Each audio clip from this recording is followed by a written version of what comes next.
तुम्हारी जुबान एक ही दुआ बार बार मांग रही है, ये कबूलियत की निशानी नहीं तो और क्या है? तुम्हारे दिल को एक उम्मीद है कि हाँ अल्लाह ज़रूर सुनेगा, ये कबूलियत की निशानी नहीं तो और क्या है? अल्लाह तो आजमाता ही तुम्हारी पसंद की चीज़ से है ताकि तुम अल्लाह से मिल सको, और फिर तुम्हारे सब्र पे वो तुम्हें नवाज देता है। तुम्हारा दिल इंतजार करके थक रहा है ना कि अब अल्लाह तुम्हारी दुआओं पर कुन फरमाएगा। वो कब तुम्हारी मांगी चीज को तुम्हारे नसीब में लिखेगा। तुम हर लम्हा उस हासिल को हासिल करने की कोशिश कर रहे हो ना, अपनी टूटी हुई उम्मीदों के लिए मौज़ाओं के तलाश में हो ना। तुम जानते हो ना कि जब लगातार बार बार पानी की बूंद एक जगह पर गिरती रहे तो पत्थर में भी सुराख हो जाता है, तो फिर तुम्हारी बार बार मांगी गई दुआओं को भी जरूर वो रब सुनेगा। वो रब जो रात के अंधेरों में पत्थर के नीचे चलती हुई एक छोटी सी चूटी के बारे में भी बाखबर है। तो तुम्हें क्या लगता है जो तुम्हारा दिल किसी की ख्वाहिश रखता है, क्या मेरे रब उससे नावाकिफ होगा? सुनो, तुम इस मुश्किल और फिक्रों में डूबे दिल को समझा दो कि जिसके ना मिलने की तरफ ने तुम्हारी मुस्कुराहट छीन ली है ना, उस दिल को ये आयात याद करवा दो। कसम है छष्ट के वक्त की, कसम है रात की, जब छा जाए ना तो तेरे रब ने तुझे छोड़ा और ना वो तुझसे बेजार हुआ। यकीन तेरे अंजाम आगाज से बेहतर होगा। जब वो तुम्हें किसी चीज से महरूम करके आजमाता है तो यकीनन उसको तुम्हारे नसीब का हिस्सा भी बना चुका होता है। याद रखना, तुम्हारे दिल में बार बार एक ही दुआ का ख्याल आना यूं ही नहीं है, ये अल्लाह ही है जो तुम्हारे जुबान को दुआ मांगने की तौफीक दे रहा है। तुम्हारा बार बार एक ही दुआ को मांगना तुम्हारे नसीब को बदल कर रख देगा।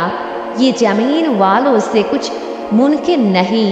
वो आसमान के उस पार से फ़कत एक कुन कहकर तुम्हारे नसीब में तुम्हारी मनपसंद चीज ले आएगा। तो मायूस मत हो, ये मेरा रब ही है जिसने इतनी मुश्किल में तुम्हें अपने करीब करके दुआ जैसी नेमत सी नवाजा है। तो पुरसुकून हो जाओ, वो तुम्हें तुम्हारी पसंदीदा चीज को लिख देगा। जब वो बार बार आपको दुआ की तौफीक देता है, बार बार जहन में ये डालता है कि एक दफ़ा और मांग लो, क्या पता यही दुआ कबूल हो जाए।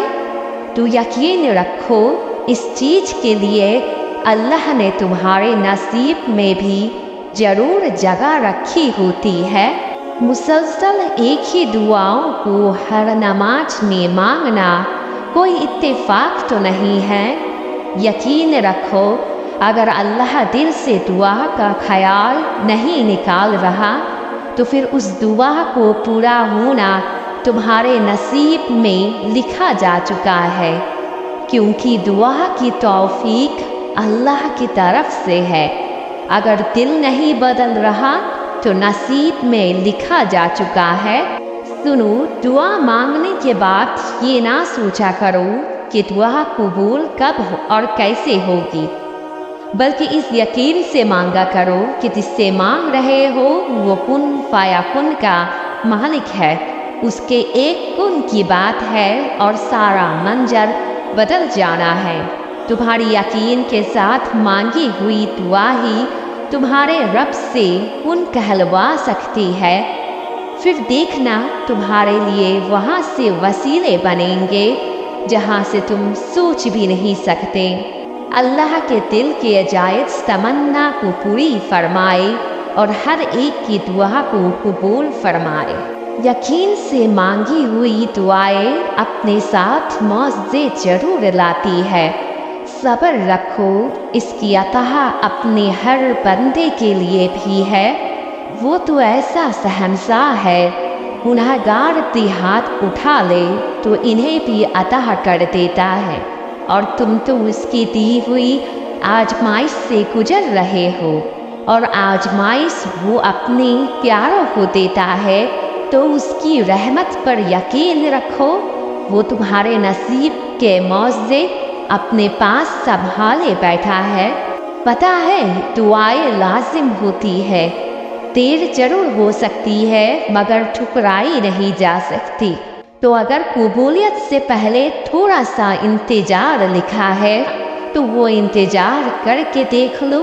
اپنی رضا کو حاصل کرنا چاہتے ہو اگر، تو اللہ کی رضا پہ چل کر دیکھ لو۔ اللہ راستے بدل بدل کر ہی تمہیں وہاں لے جائے گا جہاں جانے کے لیے ابھی تم دن رات تڑپ رہے ہو۔ جیسے اس نے ہاجرہ علیہ السلام کو تپتے ہوئے ریگستان سے گزار کر پانی دیا، وہ چاہتا تو انہیں آزمائش کے بغیر بھی عطا کر سکتا تھا، لیکن اگر وہ سب کچھ یوں ہی عطا کرنے لگ جائے تو تم کیسے سمجھ پاؤ گے کہ کچھ چیزیں ایسی بھی ہے جو بس اس کی طاقتوں سے ہی مل سکتی ہے۔ اگر سب کچھ نصیب میں لکھ دیا جائے تو تمہیں کیسے پتہ چلے گا کہ کچھ چیزیں صرف دعاؤں سے ملا کرتی ہے؟ ہر بات میں تمہارے لیے یہاں ایک اشارہ ہے۔ اب تمہیں فیصلہ کرنا ہے کہ تمہیں اپنی اس کہانی کا انجام کیسے لکھنا ہے۔ اللہ رب العزت تم سے جتنی محبت کرتا ہے وہ تمہیں اتنا ہی آزماتا ہے۔ وہ تمہاری من پسند چیز کو تم سے دور کر کے تمہیں خود تک لاتا ہے۔ وہ تمہارے حالات سے ناواقف نہیں ہے۔ وہ جانتا ہے کون سا دکھ تم نے آنسوؤں میں بہا دیا اور کون سا دکھ کو خود میں ضبط کر دیا۔ اس نے دیکھا ہے تمہارے دل کو ہزاروں ٹکڑوں میں ٹوٹ کر بکھر جانے۔ وہ بھولا نہیں ہے تمہارے اذیت ناک طویل سجدوں کی کیفیت کو۔ وہ تمہاری تمام بے سکون راتوں کا گواہ ہے، اور اس نے تمہاری ان بے شمار دعاؤں کا بھی حساب کر رکھا ہے جو تم نے اس کے سوا کسی سے نہیں کہی۔ وہ تمہیں برے وقت سے اس لیے گزارتا ہے تاکہ تم اپنی اچھے وقت میں اسے یاد رکھو۔ اللہ رب العزت تمہارے ساتھ ہے اور وہ ہمیشہ تمہارے ساتھ رہے گا۔ وسیلے وہاں سے نہیں بن سکتے جہاں سے تم نے سوچ رکھا تھا، تو یقین رکھو کہ وسیلے اب وہاں سے بنیں گے جہاں سے کوئی بھی تصور نہیں کر سکتا۔